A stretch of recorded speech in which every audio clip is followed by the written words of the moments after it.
Hey guys, all right, so this day we're only going to read one chapter because it's a pretty long chapter. And you'll notice as we're reading, we're actually going to be going back and forth between two different stories, present time with Stanley, and we're actually going to go back in time. So I want you to pay attention as you're reading that you'll see kind of like a, big chunk of space between paragraphs, and that's your clue as the reader that we're switching stories. I want you to kind of pay attention as we're reading. The shovel felt heavy in Stanley's soft, fleshy hands.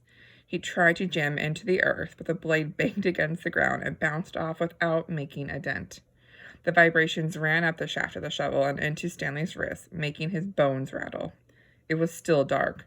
The only light came from the moon and the stars, more stars than Stanley had ever seen before. It seemed he had only just gotten to sleep when Mr. Pinansky came in and woke everyone up. Using all his might, he brought his shovel back down onto the dry lake bed. The force stung his hands, but made no impression on the earth.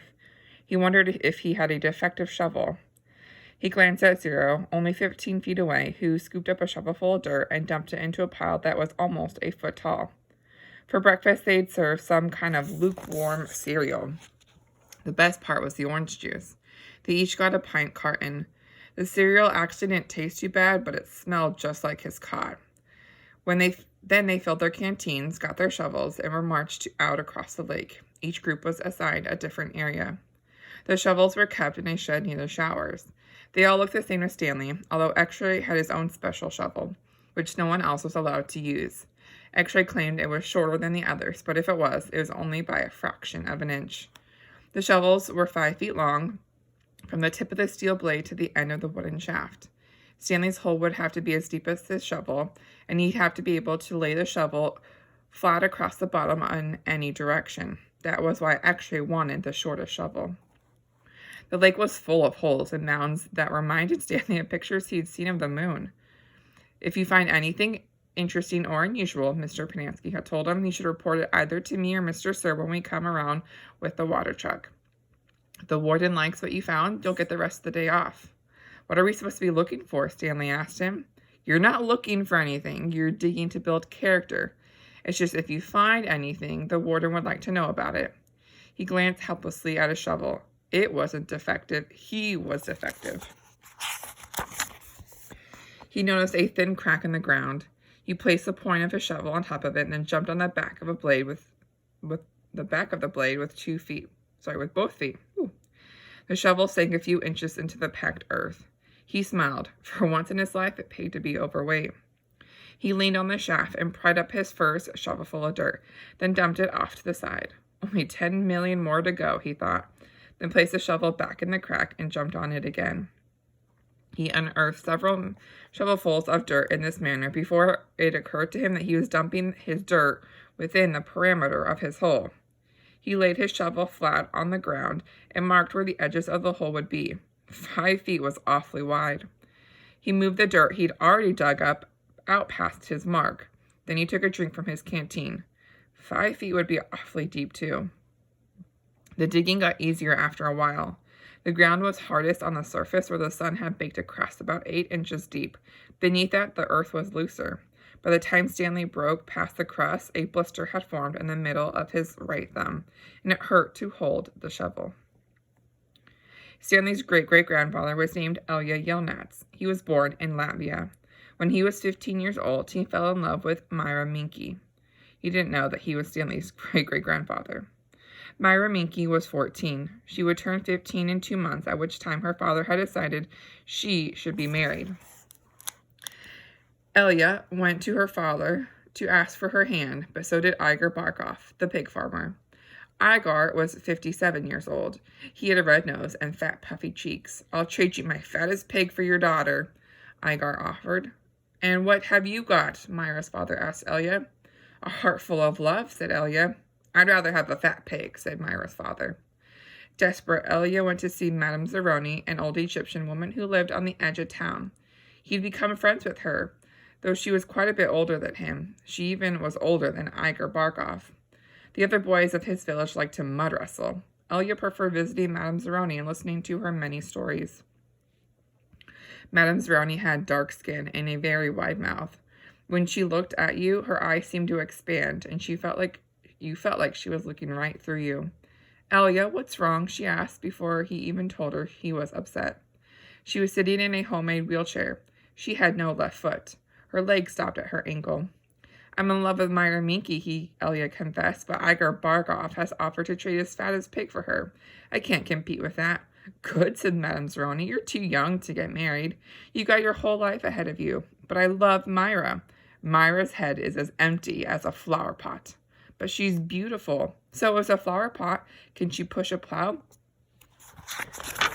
Can she milk a goat? No. She's too delicate. Can she have an intelligent conversation? No, she is silly and foolish.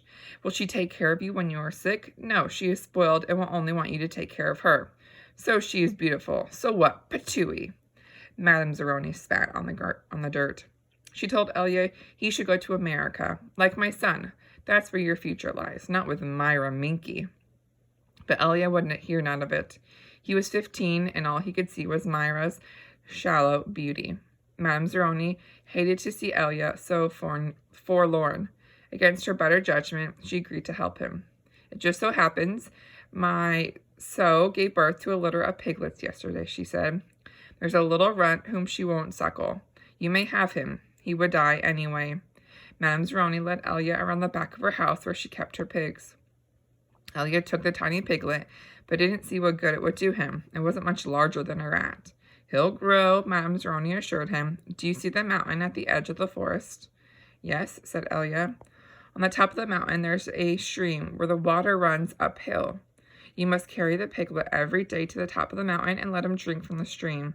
As it drinks, you are to sing to him. She taught Elia a special song to sing to the pig.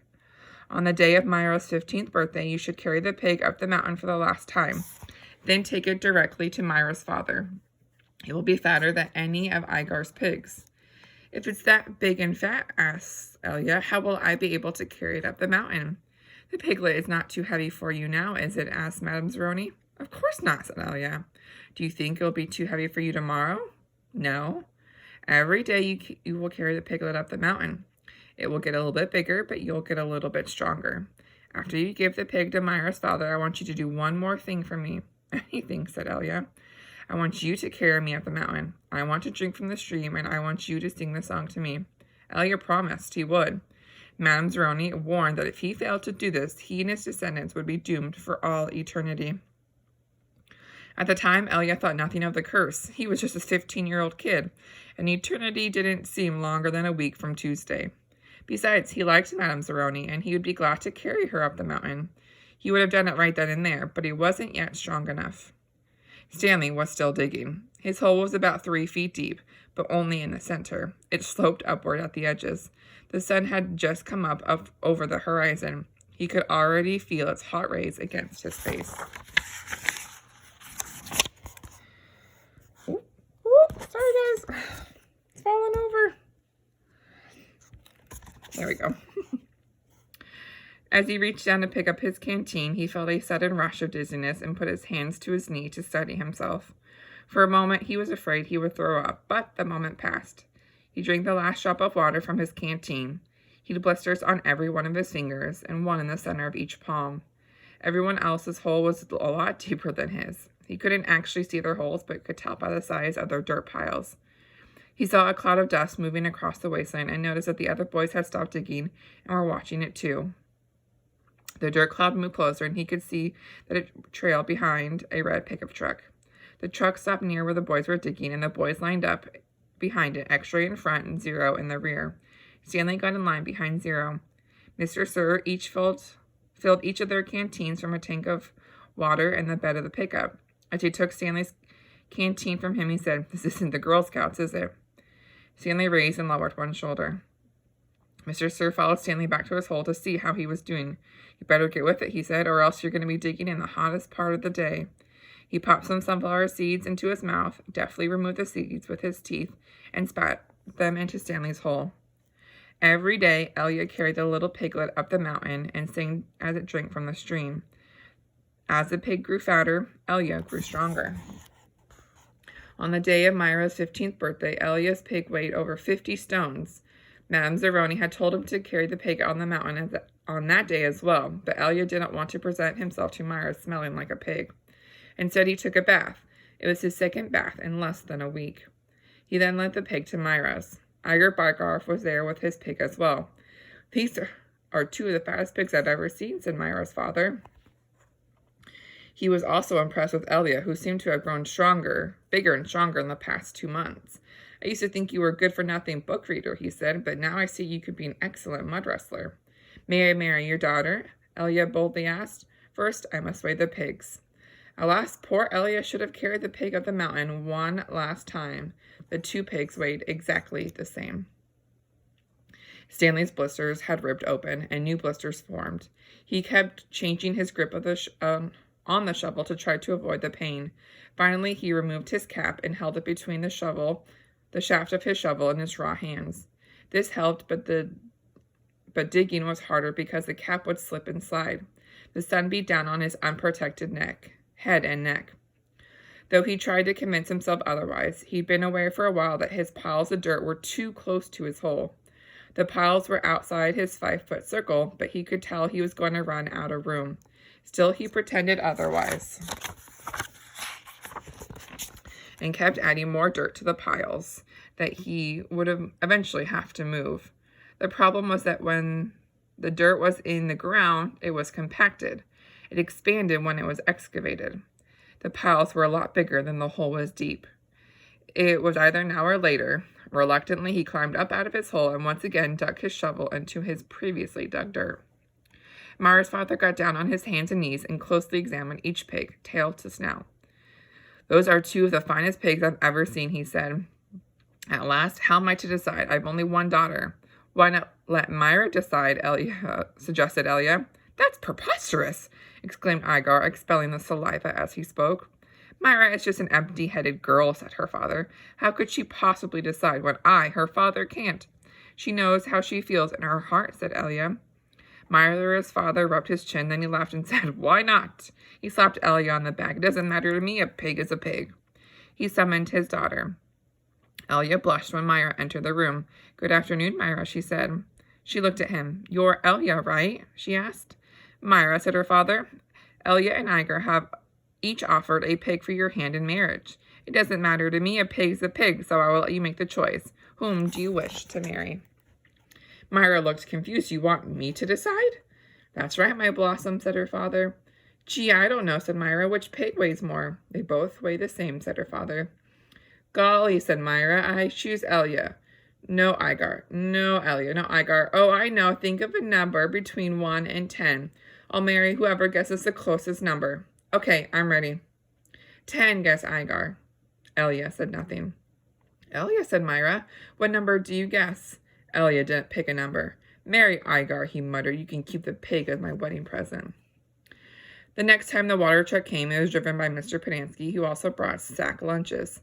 Stanley sat with his back against a pile of dirt and ate. He had a bologna sandwich, potato chips, and a large chocolate chip cookie. How you doing? Asked Magnet. Not real good, said Stanley. Well, the first hole's the hardest, Magnet said. Stanley took a long, deep breath. He couldn't afford to dawdle. He was way behind the others, and the sun kept getting hotter. It wasn't even noon yet, but he didn't know if he had the strength to stand up. He thought about quitting. He wondered what they would do to him. What could they do to him? His clothes were soaked with sweat. In school, he'd learned that sweating is good for you. It's nature's way of keeping you cool. So why was he so hot? Using his shovel for support, he managed to get to his feet. Where are we supposed to go to the bathroom? He asked Magnet. Magnet gestured with his arms at the great expanse around him. Pick a hole, any hole, he said. Stanley staggered across the lake, almost falling over a dirt pile. Behind him, he heard Magnet say, but first make sure nothing's living in it. After leaving Myra's house, Elia wandered aimlessly in town until he found himself down by the wharf. He sat on the edge of the pier and stared into the cold, black water. He could not understand how Myra had trouble deciding between him and Igar. He thought she loved him. Even if she didn't love him, she could see what a fool person Igar was. It was like Madame Zeroni had said. Her head was as empty as a flower pot. Some men were gathering on a on another dock when he went to see what was going on. A sign read, "Deckhands wanted, free passage to America." He had no sailing experience, but the ship's captain signed him aboard. The captain could see that Elia was a man of great strength. Not everybody could carry a full pig up the side of the mountain. It wasn't until the ship had cleared the harbor and was heading out across the Atlantic when he suddenly remembered his promise to Madame Zeroni to carry Madame Zeroni up the mountain. He felt terrible. He wasn't afraid of the curse. He thought that was a lot of nonsense. He felt bad because he knew Madame Zeroni had wanted to drink from the stream before she died. Zero was the smallest kid in Group D, but he was also the first one to finish digging. "You're finished?" Stanley asked enviously. Zero said nothing. Stanley walked to Zero's hole and watched him measure with his shovel. The top of his hole was a perfect circle, and the sides were smooth and steep. Not one dirt clod more than necessary had been removed from the earth. Zero pulled himself up to the surface. He didn't even smile. He looked down at his perfectly dug hole, spat in it, then turned and headed back to the campground. "Zero's one weird dude," said Zigzag.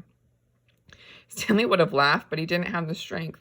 Zigzag had to be the weirdest dude Stanley had ever seen. He had a long, skinny neck and a big, round head with this wild, frizzy blonde hair that stuck out in all directions. His head seemed to bob up and down on his neck like it was on a spring. Armpit was the second one to finish digging. He also spat in his hole before heading back to the campground.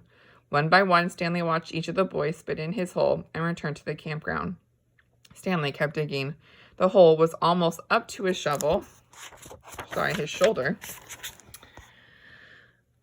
His shoulders, although it was hard to tell exactly where ground level was because his dirt piles completely surrounded the hole. The deeper he got, the harder it was to raise the dirt up and out of the hole. Once again, he realized he's going to have to move the piles. His cap was stained with blood from his hands. He felt like he was digging his own grave.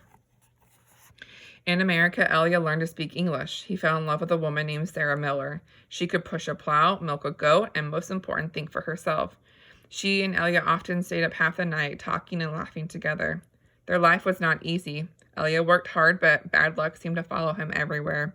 He always seemed to be in the wrong place at the wrong time. He remembered Madame Zeroni telling him that she had a son in America. Elia was forever looking for him. He'd walk up to complete strangers and ask if they knew someone named Zeroni, or had ever heard of anyone named Zeroni. No one did. Elia wasn't sure what he'd do if he ever found Madame Zeroni's son anyway. Carry him up a mountain and sing the pig lullaby to him? After his barn was struck by lightning for the third time, he told Sarah about his broken promise to Madame Zeroni. "I'm worse than a pig thief," he said. "You should leave me and find someone who isn't cursed." "I'm not leaving you," said Sarah, "but I want you to do one thing for me." "Anything," said Elia. Sarah smiled. "Sing me the pig lullaby." He sang it to her. Her eyes sparkled. "That's so pretty. What does it mean?" Elia tried his best to translate it from Latvian to English, but it wasn't the same. "It rhymes in Latvian," he told her. "I could tell," said Sarah. 1 year later, their child was born. Sarah named him Stanley because she knows that Stanley was Yelnats spelled backward. She changed the words of the pig lullaby so that they rhymed, and every night she sang it to little Stanley. If only, the woodpecker sighs. The bark on the tree was just as soft as the skies. While the wolf waits below, hungry and lonely, he cries to the moon, if only, if only. Stanley's hole was as deep as his shovel, but not quite wide enough in the bottom. He grimaced as he sliced off a chunk of dirt, then raised it up and flung it into a pile. He laid his shovel back down in the bottom of his hole, and to his surprise, it fit. He rotated and only had to chip a few chunks of dirt here and there before it would lie flat across his hole in every direction. He heard the water truck approaching and felt a strange sense of pride at being able to show Mr. Sir or Mr. Pinansky that he had dug his first hole. He put his hands on the rim and tried to pull himself up. He couldn't do it. His arms were too weak to lift his heavy body. He used his legs to help, but he just didn't have any strength. He was trapped in his hole. It was almost funny, but he wasn't in the mood to laugh. "Stanley," he'd heard Mr. Pinansky call. Using his shovel, he dug 2 footholds in the hole wall. He climbed out to see Mr. Pinansky walking over to him. "I was afraid you'd fainted," Mr. Pinansky said. "You wouldn't have been the first." "I'm finished," Stanley said, putting his blood-spotted cap back on his head. "All right," said Mr. Pinansky, raising his hand for a high five. But Stanley ignored him. He didn't have the strength. Mr. Pinansky lowered his hand and looked down at Stanley's hole. Well done, he said. You want to ride back? Stanley shook his head. I'll walk. Mr. Pinansky climbed back in the truck without filling Stanley's canteen. Stanley waited for him to drive away, then took another look at his hole. He knew it was nothing to be proud of, but he felt proud nonetheless. He sucked up his last bit of saliva and spat. All right, see you guys tomorrow.